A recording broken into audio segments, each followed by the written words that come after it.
The purpose of the fuse is to act as electricity safety valve to protect equipment and components from all types of overcurrents, thereby minimizing damage. An overcurrent is either an overload, a short circuit, or a ground fault.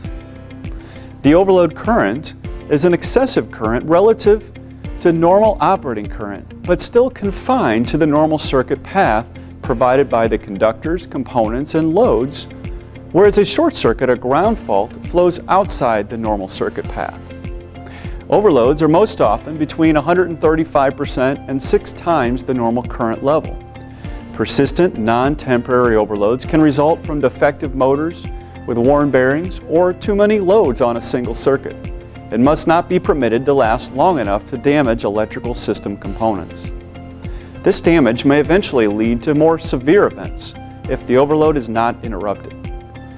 Due to the overload's inherent low magnitude nature, removing them within seconds or even minutes will generally prevent thermal damage.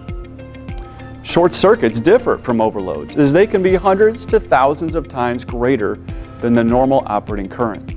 A high-level short circuit may be up to 30,000 or even 200,000 amps and must be interrupted as quickly as possible to minimize damage. This could include high magnetic forces that warp and distort bus bars and associated bracing beyond repair, severe insulation damage, melting or vaporizing conductors, vaporizing metal, including buswork and electrical equipment, ionizing gases, arcing fires, and explosions. An understanding of what happens during a short circuit is important to properly apply equipment and protective devices.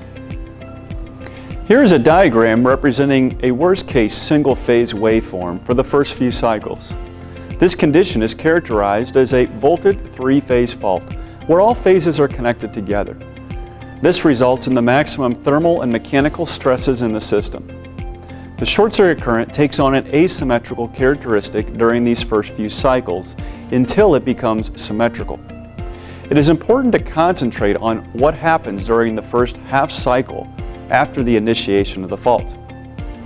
The asymmetry or magnitude of the first peak is a function of the X/R ratio or total resistance and reactance in the system.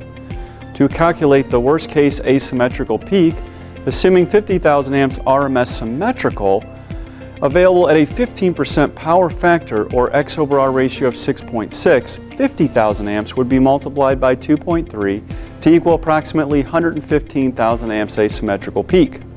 It is important to note that short circuit calculations in a system are performed without any overcurrent protective devices, such as fuses or circuit breakers in the system. Calculations are completed assuming copper bus bars are replacing these devices to determine the maximum available fault current at various points in the system. Only then should the effect of the protective device be analyzed.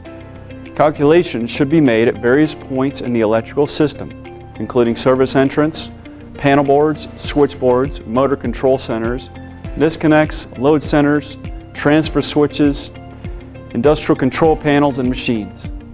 A quick and simple method to determine the available fault current is to use the Eaton Bussmann series fault current calculator, available on the App Store or Google Play. It is also available for online use as a free tool to calculate fault currents based on the voltage, transformer size, impedance, and conductor length. Fault current calculations in the palm of your hand.